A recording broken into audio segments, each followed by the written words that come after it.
Today we are going to make something quite magical, which is jellied cranberry sauce, which is something that I had never seen until I got to the US. I had never seen cranberry sauce that was shaped like a can. I've always grown up with the whole berry cranberry sauce, so that's what I'm familiar with. But you Americans love your jellied cranberry sauce that comes in a can, and you open the can and slide it out and it's still shaped like a can. But also some of you also love the whole berry sauce. So there is another video for that if that's what you prefer. But in this video we're going to do the jellied cranberry sauce, and I'm going to show you just how easy it is to make and have fabulously delicious jellied cranberry sauce that is also keto and great for you to enjoy at any time of the year, but particularly Thanksgiving and Christmas. So the first thing we're going to do is we're going to put on an apron, because cranberries stain like the devil. Unless you're in clothes that you don't care about ruining with cranberry juice, then I highly recommend you put an apron on. What I've got here is I've put my cranberries, and the link to the recipe is in the notes below. I'm going to put the cranberries in my saucepan, and I'm going to add hot water also in my saucepan there. Now I am going to put that on a high heat, because what I'm trying to do is bring it to the boil. So all I have in here right now is cranberries and water, and you can find the quantities on my blog. The link is in the notes below.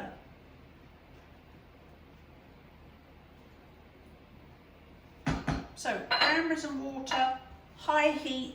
You never want to have your heat coming up the sides of your pan, so the highest heat you can get with the flame, if you have gas or propane under your pan, or choose the appropriate size ring on your cooktop for the size pan you have if you have ceramic. So we're going to do that. We're going to bring those to the boil. When they come to the boil, what we're going to do is we're going to turn the temperature right down low until the cranberries and the water are just simmering. Now simmering is where there's still steam coming off, but there's the occasional bubble breaking the surface. It's not crazy bubbling as in boiling, but it's just on a very low heat, it's just ticking over, there's bubbles breaking the surface. When we get to that point, when we brought it to the boil and then we've turned it down to a simmer, we're going to cover it with a lid, and then we're just going to let it cook for 5 minutes. So that's what we're going to do here. Propane is very, very hot, so I get my stuff to come up to the boil really quickly. Yours may take a couple of minutes.